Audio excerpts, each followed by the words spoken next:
Bonsoir à tous, la Cannes Family. Ben oui, on vous avait manqué, c'est sûr. Lundi 1er août, on reprend les bonnes habitudes, on reprend le podcast du Cannes Football Club. Ce soir, une fois n'est pas coutume, on remercie le service de communication et on remercie surtout Zachary Broquiard qui nous fait l'honneur d'être avec nous en ce début d'émission. Zachary, comment ça va? Et encore, merci beaucoup d'être là. Ça va bien et vous? Très très bien, mais tu vois l'équipe, hein, tu fais partie de la famille, tu es déjà venu à plusieurs reprises.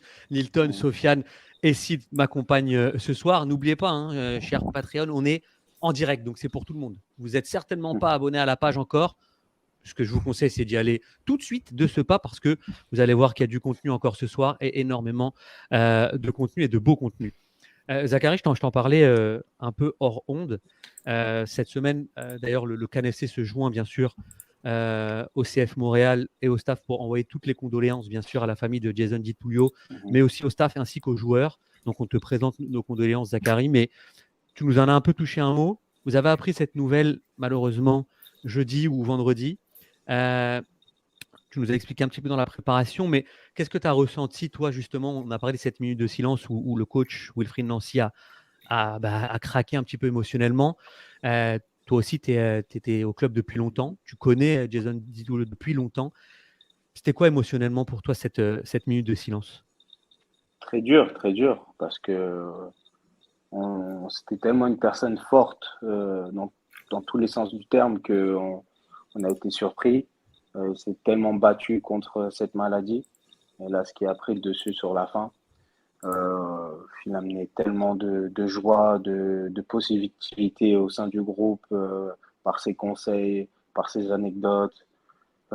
Toujours à être heureux, toujours à nous amener cette grinta aux entraînements, à élever le niveau des séances. C'était un homme super dans tous les sens du terme. Euh, Moi, je l'ai côtoyé, que ce soit avec Montréal, mais aussi en équipe 23. Donc, c'est sûr que j'étais fortement touché par sa disparition. Euh, L'ovation qu'il y a eu au stade était incroyable. J'en avais la chair de poule. Franchement, tout cet engouement, toutes les personnes qui étaient présentes au stade samedi, ça fait chaud au cœur parce que on sait que voilà, c'est l'été à Montréal, il y a beaucoup de festivals et tout, mais on a vraiment senti un engouement spécifique pour Jason je pense que sa famille qui était présente au stade a, a dû ressentir ce soutien-là, que ce soit par tous les partisans, mais aussi par les joueurs, parce qu'on voulait faire bien faire pour lui donner le plus bel hommage possible. Justement, je rentre un petit peu dans le vif du sujet. New York est une équipe que vous avez rencontrée au deuxième match de la Mhm. saison. Le score était lourd, 4-1 en faveur de New York City. Qu'est-ce qui a changé selon toi entre le début de saison du CF Montréal, puis aujourd'hui, un CF Montréal qui est quand même très très accompli et qui fait peur même aux autres équipes? Le système, on a déjà plus confiance. Tout le monde sait quel type, comment jouer au ballon, comment dérouler. On se connaît vraiment depuis 2 ans maintenant. Le fictif, il n'a pas beaucoup changé. Euh, que ce soit les entrants, les partants, tout le monde sait quoi faire, c'est se positionner pour créer le déséquilibre. Début de saison, ça a été un peu mitigé. On avait du mal à rentrer dans nos matchs, même si on jouait bien, on prenait des buts qui parfois nous faisaient mal et on avait du mal à ressortir avec la victoire, alors que maintenant on a eu une très belle série après le mauvais départ, on va dire, entre guillemets.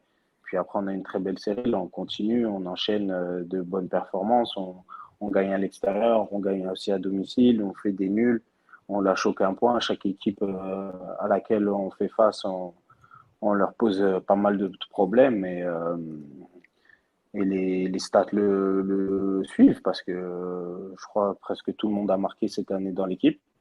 Donc c'est une chose que ce soit les défenseurs Toi, à New York, dans le fameux que- naufrage, tu as quand même trouvé le moyen ouais, de marquer. J'aime bien dans ton discours le on, le nous.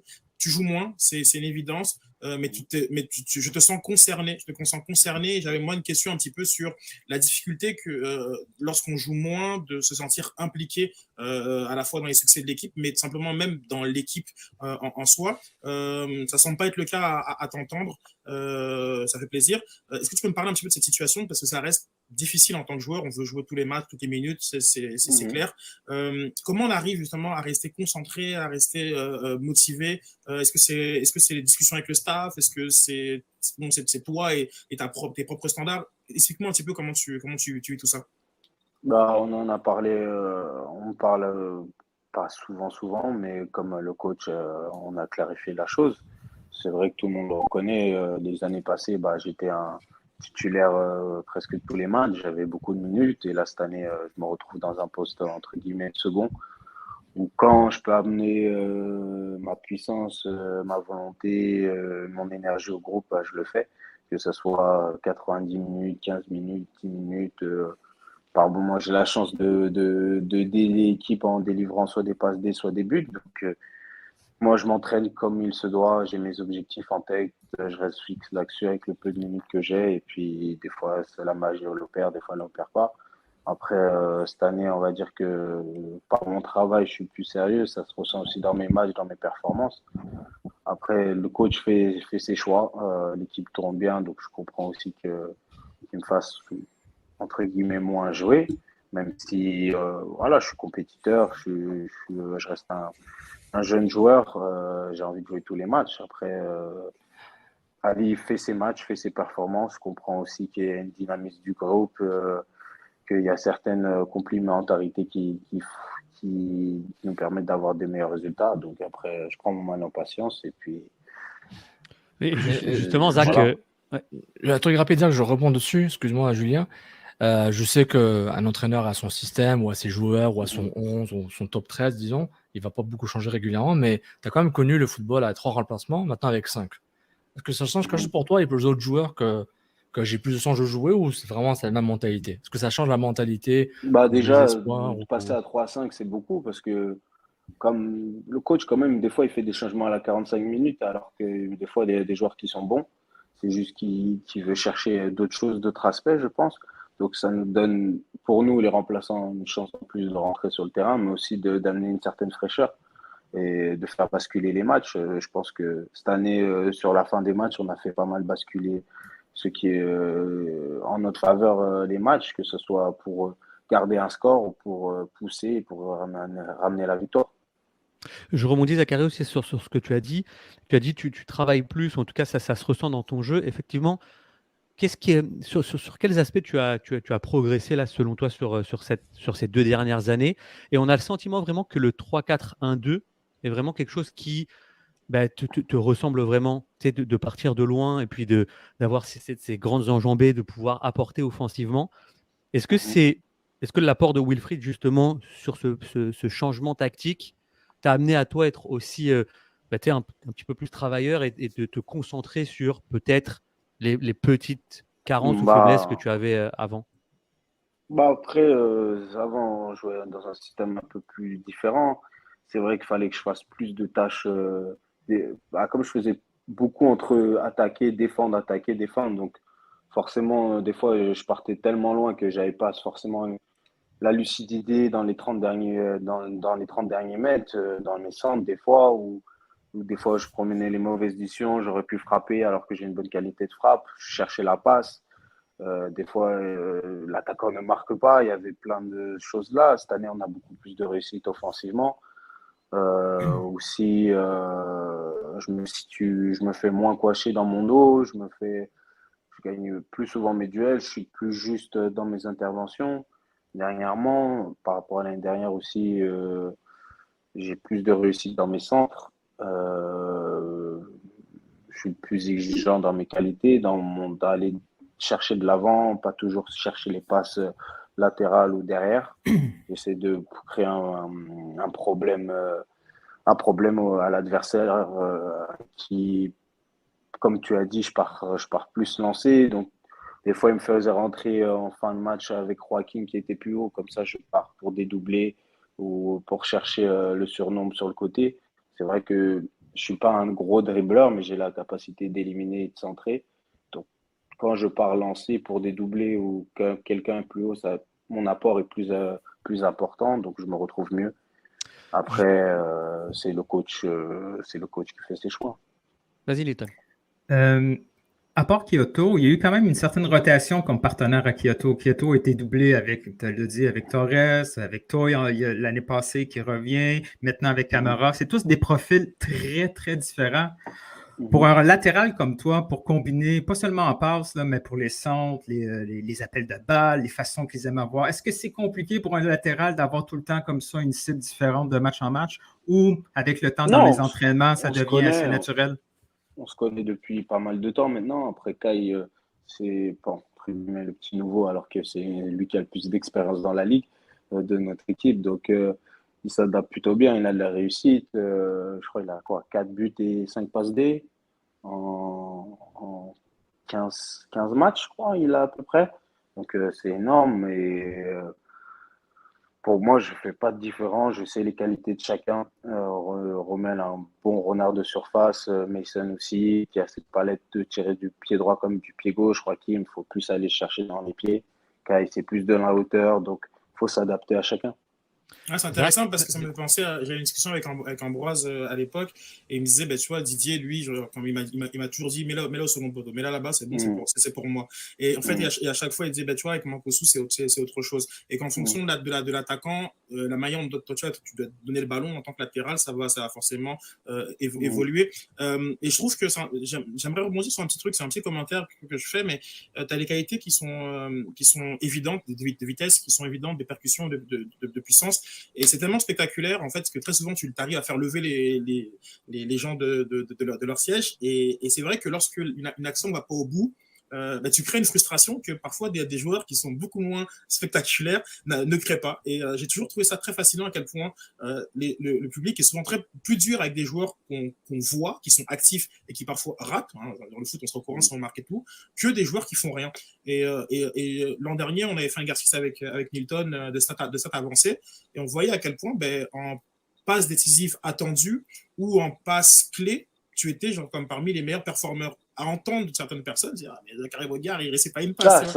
Mais ça aussi, centre, je ne sais pas centrer, je ne sais pas si, mais bon. Tu l'entends ça aussi. Quand même, ça je l'entends, ça c'est, voilà. Les vrais analystes, ceux qui connaissent vraiment le football et ceux qui ne sont pas des footix entre guillemets, je respecte tous les partisans et tout, mais ça c'est le sport. Il y en a qui aiment, il y en a qui t'aiment plus que d'autres, il y en a qui t'aiment pas du tout. Après, il faut faire avec. Moi, je prends mon plaisir. Après, je travaille.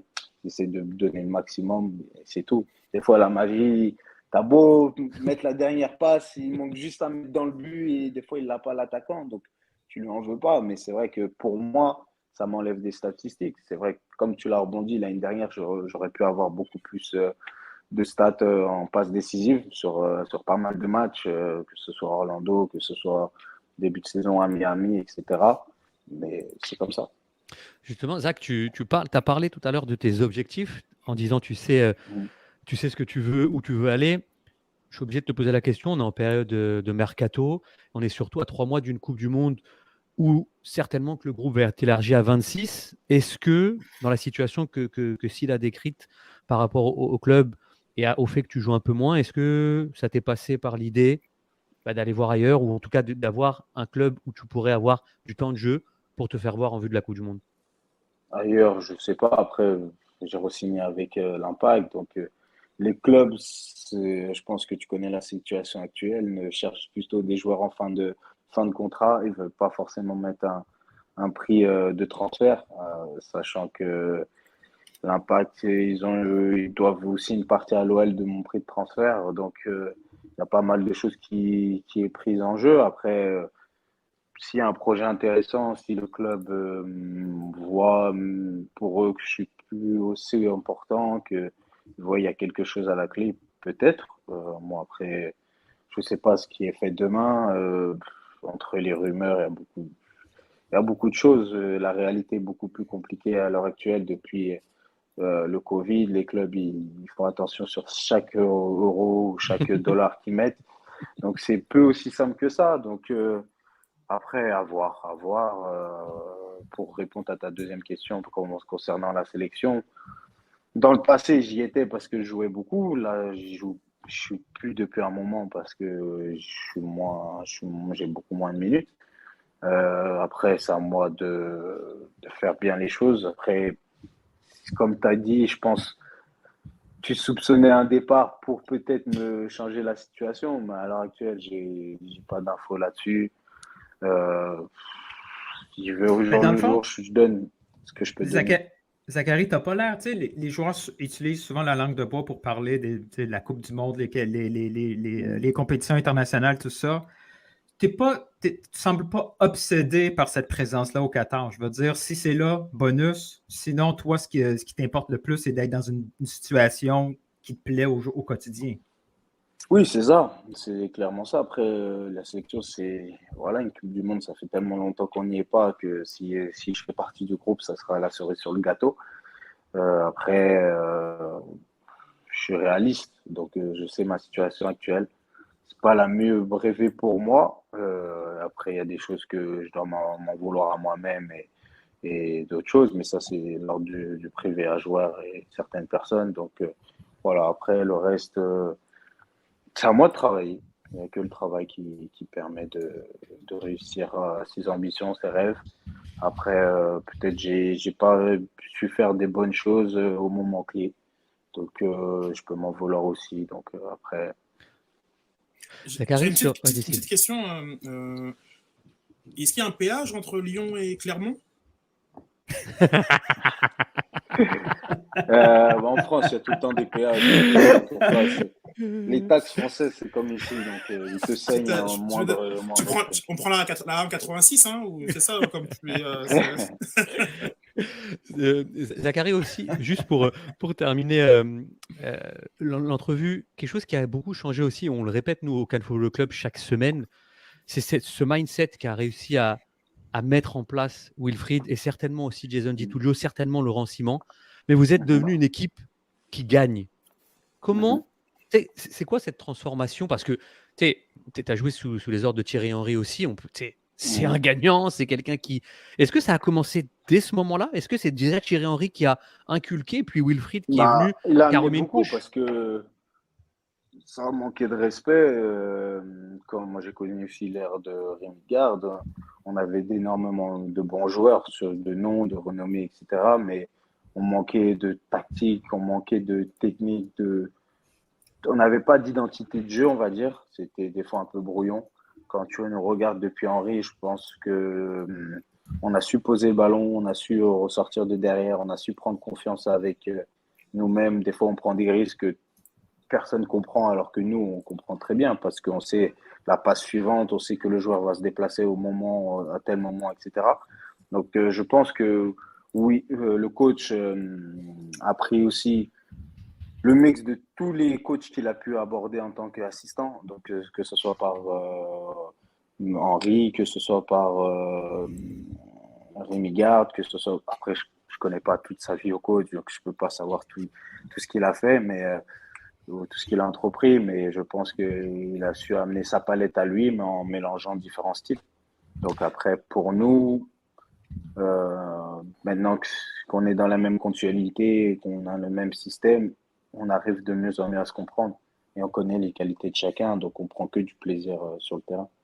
Tu l'as dit hors honte, juste avant qu'on commence l'entrevue, vous avez plus que rivalisé avec New York City, qui est champion en titre, très honnêtement, sur tous les aspects du jeu, que ce soit physiquement, techniquement, tactiquement. Aujourd'hui, est-ce que le titre MLS, c'est plus forcément un rêve, là, honnêtement? C'est un peu tôt pour se prononcer, déjà, il faut se qualifier. Ah là là, je pensais que tu allais. Nilton a dit que tu n'avais pas de langue de bois, Zach, là. Vas-y. Non, jamais. Il faut être réaliste.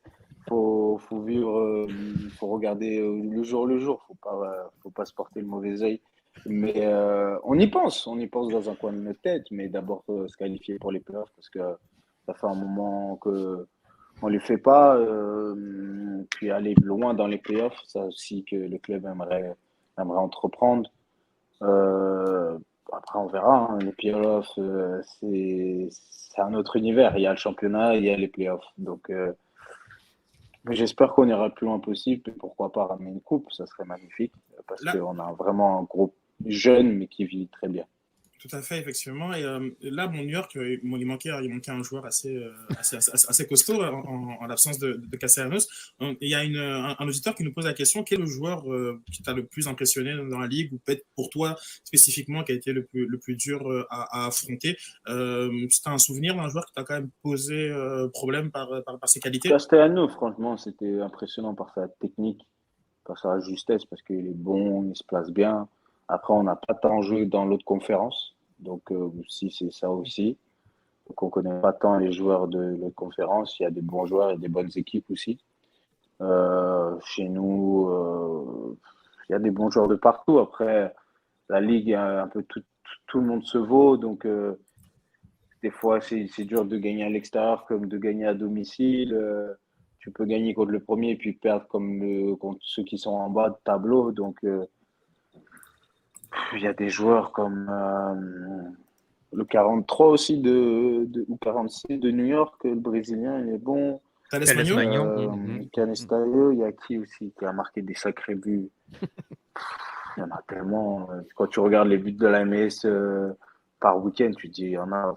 C'est des frappes de fou qui te mettent de but.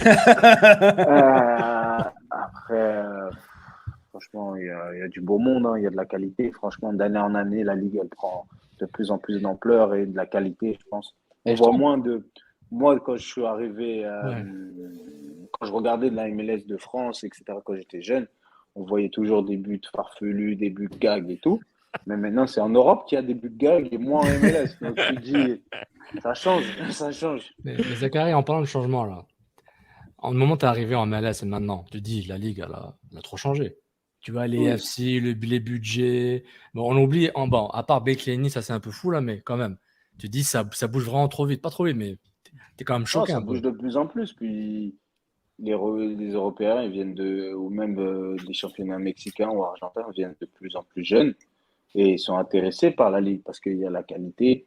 Et puis, après, tu as un cadre de rêve, sans te mentir. Voyager de ville en ville aux États-Unis, c'est magnifique. Hein.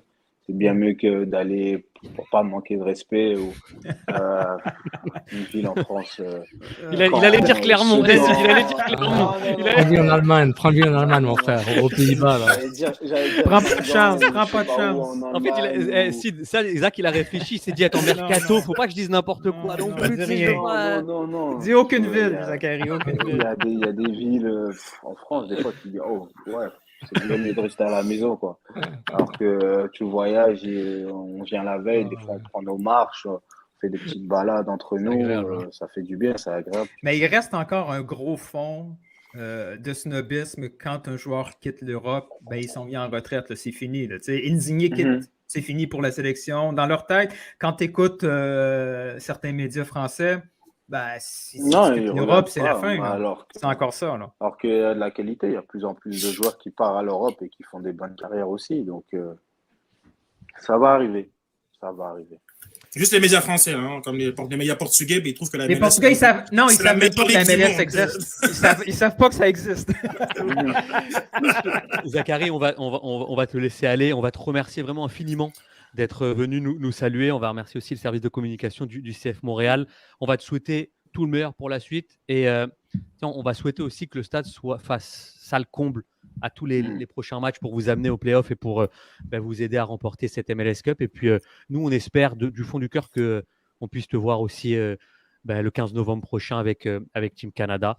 Ce sera, c'est le souhait qu'on voulait te faire au nom du CanFC pour 2022. Encore merci, Zachary. Et puis, bonne chance pour mercredi. On te souhaite un but rapidement. On a l'habitude généralement mercredi, si tu peux. Les invités qu'on a au Cannes, ils marquent rapidement. Tu vois, juste après, il y a un petit. Quand tu arrives dans la boîte, Zachary, pas de passe. Ouais, tire. Ça me le dit souvent. Tu peux. Mais c'est demande à Joël Waterman, demande à Kamal Miller, tous. Ils sont tous passés et ils ont tous marqué. Tu peux y aller. NFC, but. C'est ça. Merci beaucoup, Zach, en tout cas. Merci à vous et bonne soirée. Merci, Zach. Merci. Au revoir. Très bon moment. Ah, Sofiane a dit Ouais, partir aussi. Sofiane, il a dit moi, je serai ici pour l'entrevue. Non, parce que depuis qu'il est passé sur le grand écran, Non. Eh, Ouais. Sofiane, il a dit moi, je suis passé à l'écran plus longtemps que Zach. I'm out of here. T'es en train d'éternuer là. Messieurs, on va juste reprendre notre souffle. Je vais faire partir le jingle quand même pour annoncer que l'émission commence et ça nous permettra d'aller boire un petit coup. Allez, c'est parti. Les pionniers du podcast soccer.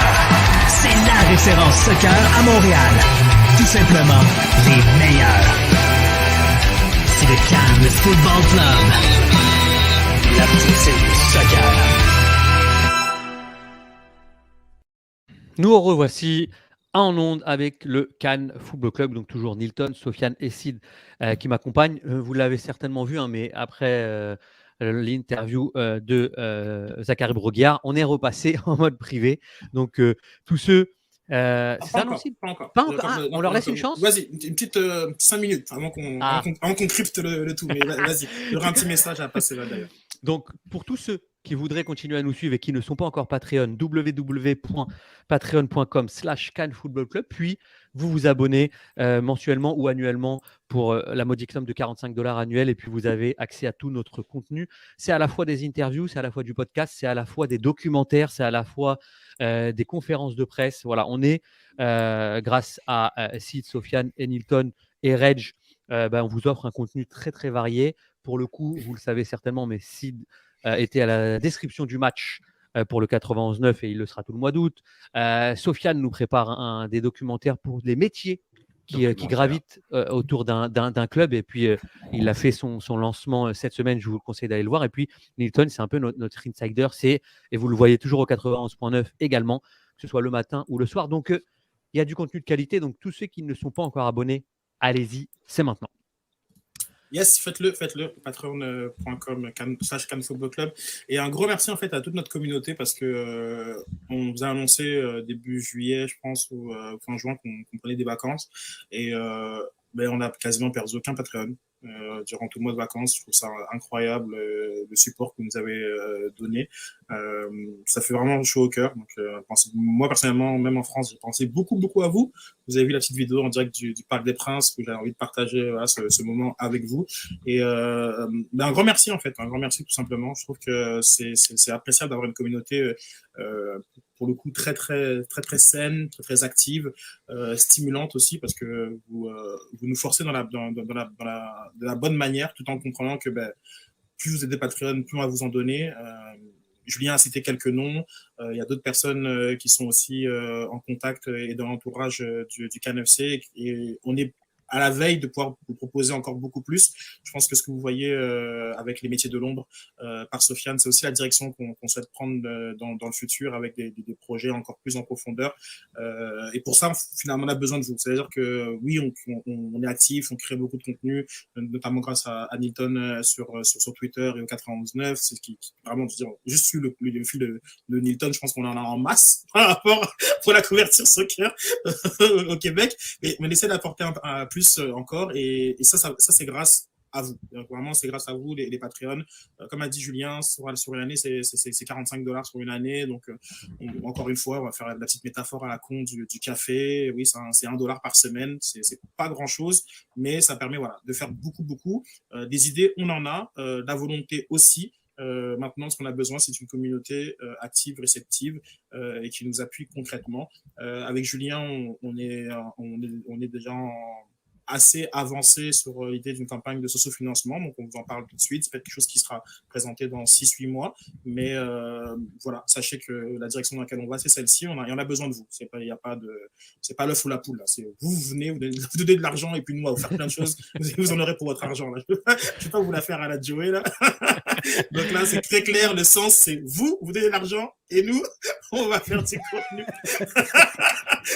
D'accord, voilà, c'est pas don't get it twisted, guys. Donc voilà, mais un grand merci parce que j'avais crainte et encore même pas. Et finalement, je suis vraiment très apprécié que durant le mois de juillet, vous avez continué à nous pousser et puis ça nous a donné beaucoup d'idées. Bon, on a fait beaucoup de contacts très intéressants et on espère qu'à l'automne et à l'hiver, vous puissiez en profiter, notamment durant la Coupe du Monde, qui est un bel un bel horizon pour nous et pour vous. Je pense que on aura vraiment beaucoup du fun durant cette période.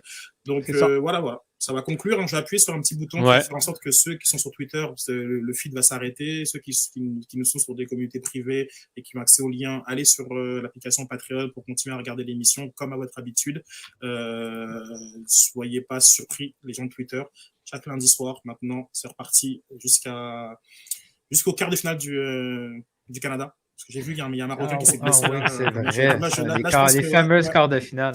Non, mais j'ai vu la blessure, je me suis dit, ça va passer là, ça passe là. Ok, donc à plus, la communauté Twitter. Yes. Et on va continuer le show comme à notre habitude. C'est ça. Donc, comme à notre habitude, les gars, vous le savez, on va vous allez donner votre ressenti sur ce match. Je le rappelle, 0-0 contre New York City, le champion en titre qui était venu au Stade Saputo. Je vais juste parler avant, mais pour moi, c'était vraiment un 0-0 très, très emballant. Je pensais